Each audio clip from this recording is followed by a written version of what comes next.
Doctor ইউনূসের সফরের প্রতিবাদ জানাতে সেখানে হাজির হন আওয়ামী লীগের কর্মী সমর্থক। দর্শক দেখতে পাচ্ছেন ডক্টর ইউনূসের গাড়িতে হামলা করে এবং মির্জা ফখরুল সহ সবার খুবই খারাপ অবস্থা করে থাকে। ডক্টর ইউনূস যে বাংলাদেশের রাজনীতিবিদদের তার পকেটে নিয়ে ঘুরেন তার প্রমাণ তিনি নতুন ভাবে দিতে যাচ্ছেন। 1-11 সময়ে -2 থিওরি এসেছিল এই ইউনূসের মাথায়। রাজনৈতিক প্রতিনিধিদের যুক্ত করা নিয়ে তৈরি হয়েছে নানান প্রশ্ন ও আলোচনা। এই সফরে রাজনৈতিক নেতাদের নিয়ে যাওয়ার উদ্দেশ্য কি, সেখানে কি ভূমিকা রাখবেন তারা, আর কেনই বা নির্দিষ্ট 3টি দলের প্রতিনিধিকে নিয়ে যাওয়া হচ্ছে, এমন নানান প্রশ্ন আসছে সামনে। রাজনৈতিক দলের নেতারা বলছেন, গণ অভ্যুত্থানের পর দেশ গঠনে রাজনৈতিক শক্তি ঐক্যবদ্ধ রয়েছে, আন্তর্জাতিক মহলে এমন বার্তা দিতে চায়। জাতিসংঘ সাধারণ পরিষদের অধিবেশনে যোগ দিতে নিউ ইয়র্কে যাচ্ছেন ডক্টর মোহাম্মদ ইউনূস। শঙ্কা আছে বিশৃঙ্খল পরিস্থিতি সৃষ্টি করতে পারে যুক্তরাষ্ট্র আওয়ামী লীগ।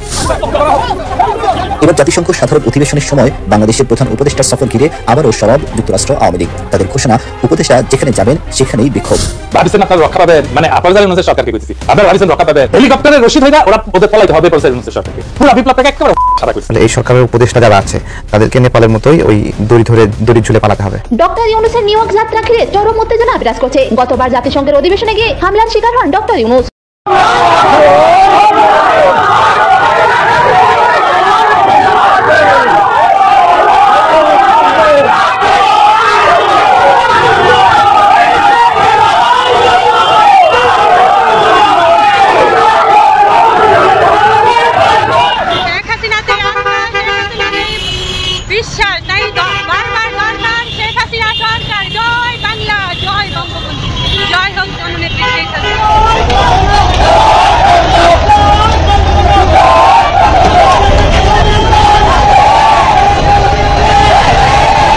সুপ্রিয় দর্শক, এবার ডক্টর মোহাম্মদ ইউনূসের খেলা শেষ হয়ে গেল। এবার নতুন করে মাঠে নামছে আওয়ামী লীগ। সব জায়গাতে জয় বাংলা স্লোগানে এবং সে গেছে, এবং ঢাকার রাজপথেও অলরেডি জয় বাংলা স্লোগানে সেটি ভরে গেছে। ভিডিওর অংশবিশেষ দেখে বুঝতে পারছেন আজকের নিউজটা কতটা গুরুত্বপূর্ণ হতে চলেছে।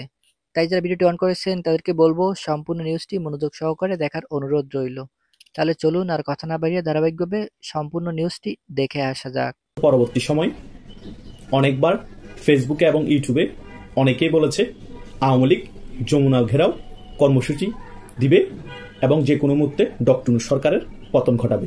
কিন্তু 1 বছর পেরিয়ে গেল, এখনো কেন যমুনা ঘেরাও কর্মসূচি দিচ্ছে না, সেই বিষয় নিয়ে কিছু বলুন।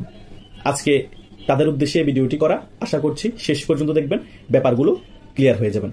প্রথমত 5 আগস্ট পরবর্তী সময় আওয়ামী লীগ মিডিয়াতে খুবই সক্রিয় হয়ে যায়। 16 বছর ক্ষমতা যা ছিল না তার থেকেও বেশি, কিন্তু রাজপথের রাজনীতিতে কোণঠাসা হয়ে পড়ে এবং রাজপথে প্রায় 3 থেকে 4 মাস কোনোভাবে নামতে পারেনি। এর পরবর্তী সময় আস্তে আস্তে করে ঝটিকা মিছিল দিতে শুরু করে এবং কর্মীদের মনে আস্তে আস্তে যখন আত্মবিশ্বাস বাড়তে শুরু করে তখন ঝটিকা মিছিলের পরিমাণ বেড়ে যায় এবং মিছিলের মধ্যে জনসংখ্যাও বেড়ে যেতে শুরু করে। এইরকম কোণঠাসা অবস্থায় যতই মিডিয়াতে তখন বলা হতো যমুনা ঘেরাও করা হবে, যমুনা ঘেরাও কর্মসূচি দিবে আওয়ামী লীগ, যদি কর্মসূচি দিতেও তখন যমুনা ঘেরাও কর্মসূচি সফল হতো না এবং আওয়ামী লীগের কর্মীরা একত্রিত হয়ে যমুনা ঘেরাও করার জন্য যেতে পারতো না বা অনেকে ভয়ে যেত না।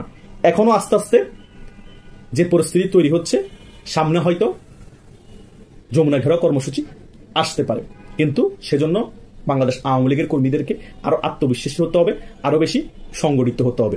শুধু ইউটিউবে আমরা কথা বললাম, ফেসবুকে অনেকে পোস্ট দিল যমুনা ঘেরাও কর্মসূচি আসছে, যমুনা ঘেরাও হয়ে যাবে, বললেই বা কর্মসূচি দিলেই যে হয়ে যাবে আওয়ামী লীগের কর্মীরা খুব সাহস নিয়ে রাজপথে নেমে যমুনা ঘেরাও কর্মসূচি সফল করে ফেলবে, সেটা না।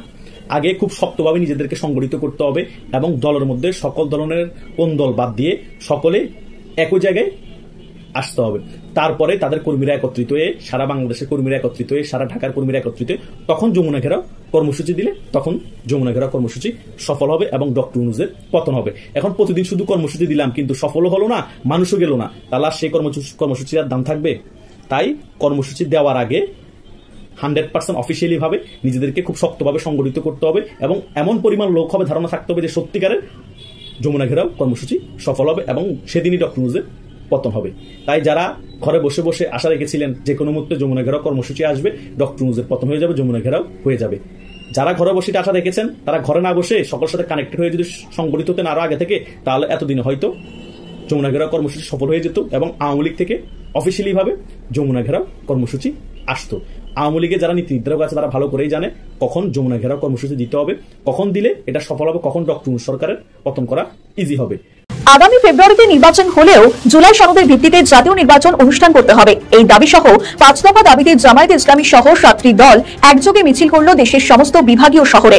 মিছিল হয় রাজধানী ঢাকাতেও। বিক্ষোভের আগে বাইতুল মোকাররম, জাতীয় প্রেস ক্লাব সহ আশপাশের এলাকার দলগুলো সংক্ষিপ্ত সমাবেশ করে। জানা যায় যেখানে জামায়াতের ঢাকা মহানগর উত্তর ও দক্ষিণ শাখার উদ্যোগে এই কর্মসূচি পালন করে।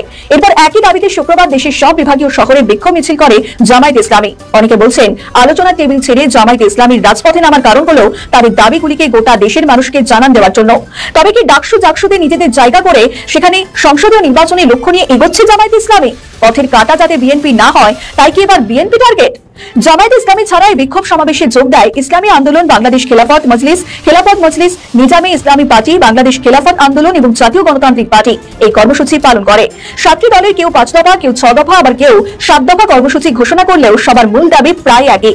এর আগে বৃহস্পতিবার জামায়াতে ইসলামীর পূর্ব ঘোষিত বিক্ষোভ সমাবেশ শুরু হয় বিকেল 5টায় রাজধানীর বাইতুল মোকাররম মসজিদের, যেখানে দক্ষিণ ফটকে এই সমাবেশ শুরু হয়। এই সমাবেশে সভাপতিত্ব করেন জামায়াতের ঢাকা মহানগর দক্ষিণের আমির নুরুল ইসলাম বুলবুল, দলের নায়েবে আমির সৈয়দ আব্দুল্লাহ মোহাম্মদ তাহির ও সেক্রেটারি জেনারেল মিয়া গোলাম পরবর সহ কেন্দ্রীয় ও ঢাকা মহানগর কমিটির নেতারা সমাবেশ করে বক্তব্য রাখেন তারা। জানা গিয়েছে মিছিল শেষে একটি বিক্ষোভ মিছিল বের করা হয়। মিছিলটি বাইতুল মোকাররম মসজিদের দক্ষিণ ফটক থেকে বের হয়ে পুরনো পল্টন মোড়, জাতীয় প্রেস ক্লাব ও মৎস্য ভবনের পাশ দিয়ে শাহবাগ পর্যন্ত যায়।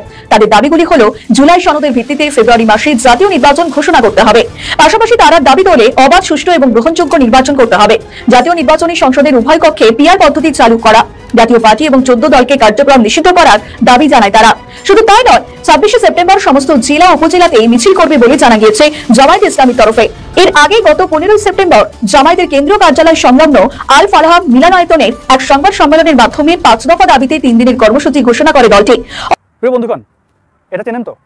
হ্যাঁ, ডিম অরিজিনাল এবং ফ্রেশ, পচা না। নিউ ইয়র্কের লোকজনকে দেখছি পচা ডিম কালেক্ট করার জন্য তারা খুবই উদ্গ্রীব। কারণটা নিশ্চয়ই জানেন।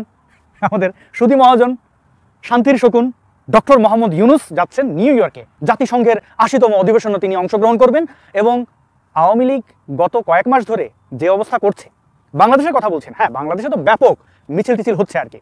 জটিকা মিছিল থেকে এখন রেগুলার মিছিল হচ্ছে, এমনকি জামায়াতের মিছিলের সামনে যেয়ে তাদেরকে রাজাকার বলা হচ্ছে।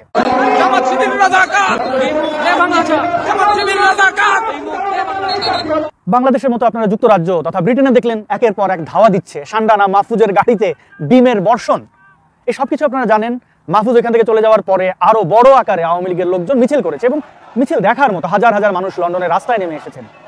এবার নিউ ইয়র্কে আওয়ামী লীগের নেতাকর্মীরা এবং মুক্তিযুদ্ধের পক্ষের লোকজনরা ইনোভেটিভ কিছু কাজ করছে। তারা ভালো ডিম, যেহেতু আমেরিকাতে পচা ডিম পাওয়া যায় কিনা আমি জানি না, কোনো স্টোরে গিয়ে তো আপনি বলতে পারবেন না আপনার পচা ডিম লাগবে, তো তারা ভালো ডিমকে রোদে শুকিয়ে পচাচ্ছে।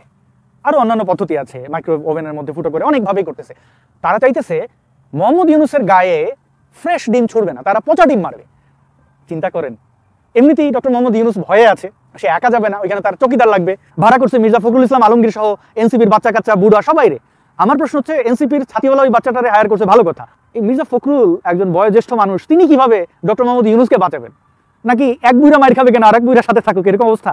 বিএনপিকে দেখা যাচ্ছে তারা ফজলুর রহমানের মতো বীর মুক্তিযোদ্ধাকে এক প্রকার নিষিদ্ধ, মানে নিষিদ্ধ ঠিক না, ওই আর কি মাঝামাঝি করা আর কি, যে হ্যাঁ আপনার পদ পদবি যা কিছু আছে সব স্থগিত করে দিলাম কারণ আপনি মুক্তিযুদ্ধের পক্ষের বলিষ্ঠ কণ্ঠস্বর। এবং আমরা কি করলাম, এই সুধী মহাজন ইউনূসের পাশে নিউ ইয়র্ক পর্যন্ত যাবো, ভাড়ায় খাটবো দারোয়ান হয়ে বা চৌকিদার হয়ে। এইটা হচ্ছে বর্তমান বিএনপি এবং তাদের যে নেতা, মহান নেতা তারেক টিয়া, তো তারেক টিয়া নিজেও পলাতক অবস্থায় ব্রিটেনে অবস্থান করছে। আমি বুঝি না এই তারেক কেন দেশে আসে না, পিনাকি কেন দেশে আসে না, ইলিয়াস কেন দেশে আসে না? বাংলাদেশে তো শেখ হাসিনা নাই, এত ভয় পাও এখন পর্যন্ত? এইভাবে ভয় পেলে হবে? যাই হোক, তারা তাদের ভয় পাবে, আমরা কি করতে পারি? বলছিলাম ডিমের যে বৃষ্টি সেটা আপনারা দেখতে পেয়েছেন সান্ডানা মাহফুজের গাড়িতে ব্রিটেনে, এইবার দেখতে পাবেন ডক্টর মোহাম্মদ ইউনূসের সাথে নিউ ইয়র্কে কি হয়। কবে হবে এটা বলা হচ্ছে 22-23, এইরকম ডেট এদিক সেদিক হতে পারে, আবার ইউনূস অসুস্থ হয়ে যেতে পারে, মানে যা অবস্থা তাতে তো এদের পালানো ছাড়া গতি নাই। তো আমি এই আয়োজন অর্থাৎ পচা ডিম ছড়া বা তারা যদি কেউ মাইটেরও দেয় এগুলোর পক্ষে না, আবার বিপক্ষে যে থাকবো ওই মানে লাজ লজ্জা বলে তো একটা ব্যাপার থাকে আমার, আমি ওই রকম বেহায়া না যে মানা করবো, অত সুশীল আমি হইতেও পারবো না যে না এটা করো না, এটা ঠিক না, ওইটা বেঠিক, যে যেভাবে করবে প্রকৃতি তার মতো করে আগে যাবে। তবে একটা জিনিস আমার চোখে পড়েছে, সেটা হচ্ছে সিলেটি কমিউনিটি। আপনি ব্রিটেনে বলেন, জাপানে বলেন, অথবা নিউ ইয়র্কে যেটা দেখবেন মানে আসন্ন। এর আগে তো আপনারা ওয়াশিংটন ডিসিতে দেখেছেন ফ্লাইং কিক মারতে বাংলাদেশ হাই কমিশনে। তো সিলেটিরা যেভাবে সাহসিকতা দেখাচ্ছেন এইটা দেখে না আমি একটু অন্যরকম অনুভূতি পাচ্ছি। হ্যাঁ, আপনি বলতে পারেন আমি সিলেটি, আমি যদি সিলেটি না, সিলেটে বড় হয়েছি, মানে বুঝ হওয়ার পর থেকে সিলেটে ছিলাম, পড়াশোনা শেষ করেছি সিলেটে। সিলেটের মানুষজনের প্রতি আমার একটা ভালোবাসা আছে, এবং এই ভালোবাসা সকল প্রকার ধর্ম এবং রাজনীতির বাইরের ভালোবাসা। সিলেটের মানুষদের ইউনিটি আমি জানি, অনেক ত্রুটি আছে আবার অনেক গুণও আছে। তো এই গুণের মধ্যে যে সাহসিকতা তাদের, এবং বঙ্গবন্ধু বা আওয়ামী লীগের ব্যাপারে তাদের যে ডেডিকেশন, মানে তাদের একটা অংশ, বড় একটা অংশ অবশ্যই, যারা আওয়ামী লীগ করেন তাদের যে অবদান আপনি দেখেন পশ্চিমের দেশগুলোতে, অবশ্যই বাংলাদেশের সকল জেলা উপজেলা মিলিয়ে যতজন সিলেটি মানে পশ্চিমে থাকা মানুষ পাবেন তাদের মধ্যে বড় একটা সংখ্যা আপনি সিলেটি পাবেন, এটা তো আপনারা সবাই জানেন। তো সিলেটিরা যেহেতু ইউরোপ আমেরিকায় থাকতে পছন্দ করেন, প্রায় 200 বছরের ইতিহাস তাই বলে, তারা জাহাজে করে মাইগ্রেট হয়েছেন, তো তাদের কাছে এই ইউরোপ আমেরিকা থাকাটা খুবই গুরুত্বপূর্ণ, এবং ওইসব দেশগুলোতে তারা চেষ্টা করে রেপুটেশন ঠিক রাখার জন্য।